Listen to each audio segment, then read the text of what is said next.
Hey, before you read about it on Facebook or Twitter, or hear about it from your friends, find out what today's big stories really mean with me, Sean Hannity, today at 2, right here on AM 560. The Answer.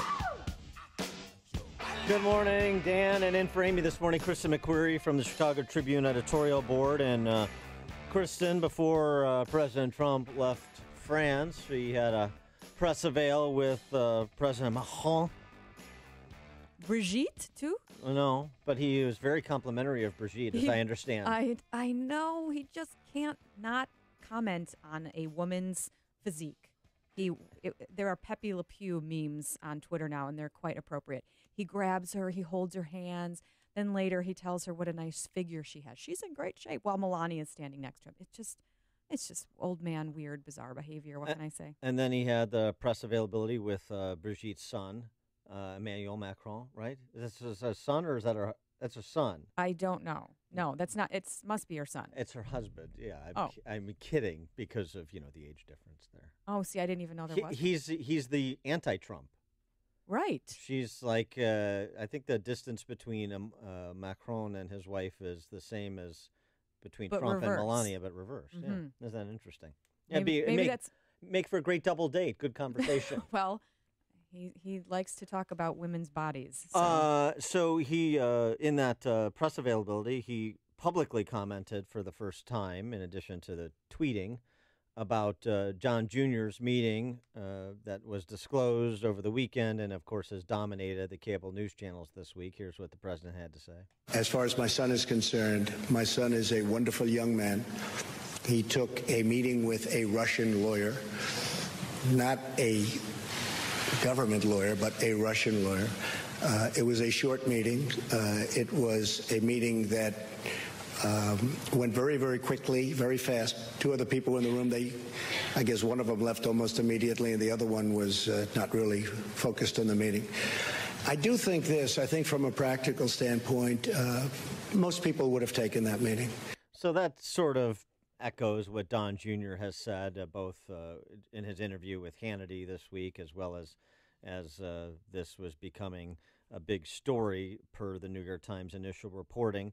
But it has prompted some relenting in terms of defending Trump, even from Republican members of Congress, including Bill Flores, who's a Republican from Texas, who had this to say yesterday on a local news station. I'm going out on a limb here, but I would say I think it would be in the president's best interest if he removed all of his children from the White House, not only Donald Trump, but Ivanka and Jared Kushner. And so I wish that he would get them out of the way so that we could have the professional staff at the White House handle policy issues. So what is the president to do on these matters to get the discussion returned to the important component parts of his policy agenda? For help in answering that question, we're pleased to be joined by our friend Michael Goodwin, who, of course, is a New York Post columnist and Fox News contributor.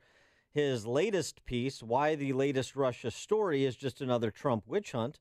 So I think you know where he's going. Michael, thanks so much for joining us again. Appreciate it. My pleasure, guys. Thank you. So what about what Congressman Flores said about Trump cleaning out the White House of Trump progeny and their spouses? Well, it's a provocative idea. Excuse me, provocative idea, but I think it's almost beside the point now. It's not really the issue, and I think that the president would be very reluctant to do that. I mean, he's running the White House as an extension of his family business.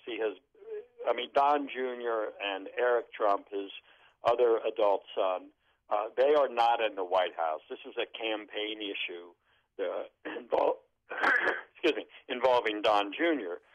Jared and Ivanka playing very key advisory roles and in some sense operational roles within the White House. So I think the congressman's idea, maybe ideally looking forward, but I think that ship has sailed for President Trump. Do you think in your piece, which I think you filed a couple days ago, I wonder a couple of things. One, if in light of more revelations of this attorney's connections has given you pause in any way, number one. And number two, do you think that even mistakes, which you also reference in your column, like Trump taking the meeting in the first place, do in any way show or give, malice aforethought. Sure, that this is actually more damaging to the Trump presidency because he was seeking out the information. Right. Look, I think that there is cause here for concern over this. As you mentioned, Kristen, I mean, I do not think Trump made the right decision in agreeing to hold the meeting. I mean, when the president said yesterday it was a lawyer, not a government lawyer, but that's not what the email said. I mean, the email is what he was going on, and the email talked about the government. That I believe the email actually calls her a government lawyer and talks about basically the Crown prosecutor, a position that doesn't exist apparently, but using government resources. So I think that it doesn't. It is something that should have raised red flags. Now, we can also make the case that it didn't because this was the campaign, it was opposition research, and I do think that it is worth recalling that we've been down this road before with other candidates, including Hillary Clinton. And the Hill newspaper did a story in March of 16 during a town hall that she had with Bernie Sanders, in which she said a number of foreign leaders have contacted me wanting to endorse me to stop Trump. And the questioners asked her who that was. She said, well, we'll save that for later. So this idea that just because it was a foreign leader or a foreign government, I don't think that necessarily says we shouldn't talk to them. I mean, clearly, if it's government, I mean, she had been Secretary of State. She knew a lot of these people. Should she have that advantage over Trump? Should she be allowed to do that and Trump not? So I do think there's an element of this. While I don't think the meeting was well advised, I do think there is a strong double standard here, that the Trumps are being held to a different standard than everybody else. I mean, and that so much for me drives me nuts about media coverage, that the bias is revealed in the way the similar situation is treated differently, and by always the same news outlets.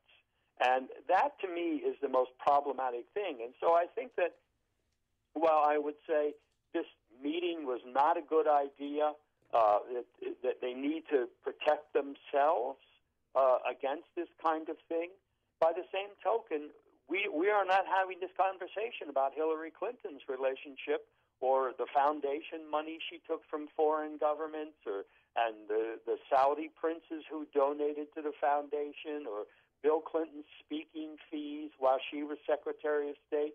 I mean, a lot of things. If you want to have a single standard, let's do that, and let's hold everybody to it. Yeah, no, I agree with the kind of establishing the standard and then seeing how some different people are treated in similar fact patterns. But here's the thing. I mean, Trump is the president, and the invocations of Clinton, the American people essentially weighed in, and they said, we agree with you. That's why she's not president. You are.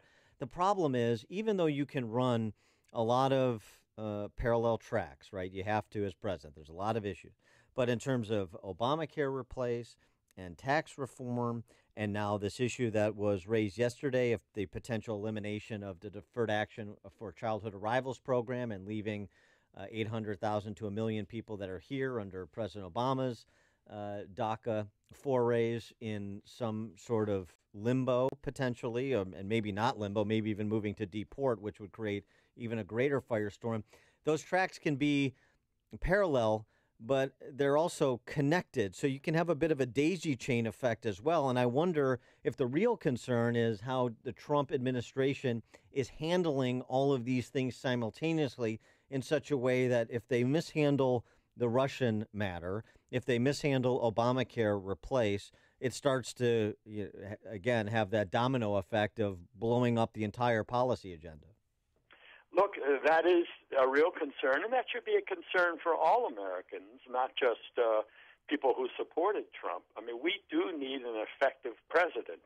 We need to, the country needs things to get done.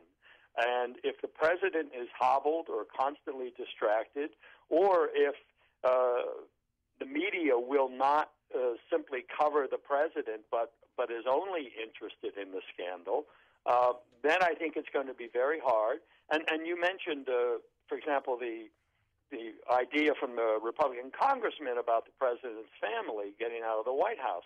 I mean, that is a perfect example of the president's problem, which is that if he loses public support, he will lose congressional support. I mean, he's already got a very thin margin in both houses of Congress of Republicans. Democrats have decided not to play. They've taken themselves out of every substantive discussion so far. And there's no sign that they intend to get back into it. They seem to be putting all their chips on this resistance movement and the Robert Mueller investigation as though that's what they're playing for. So let's take them out of the consideration then for time being. Then Trump is left with very small margins in both houses of Congress. It's legitimate that members of the same party will disagree with each other over substantive matters, and they've all got their own political careers. They have not taken a vow of poverty or defeat or altruism. They are politicians worried about the next election, and Obamacare is a very difficult issue. Trump tax reform is very difficult. So this is the challenge for the president. He needs to stay consistently strong and publicly popular in order to keep the Republicans in Congress with him. Because the minute they smell defeat, the minute they smell that he is losing altitude with the public, and there have been moments where he was in high 30s of approval rating, that to them is a warning sign, and they will run away. They will sit on their hands. Right. They will change the subject. And so I think he's got a big, big challenge in order to get big things done. All right. He is Michael Goodwin, New York Post columnist and Fox News contributor. Michael, thanks as always for joining us. Appreciate it. My pleasure. Thank you. And he joined us on the Turnkey.Pro answer line. If you're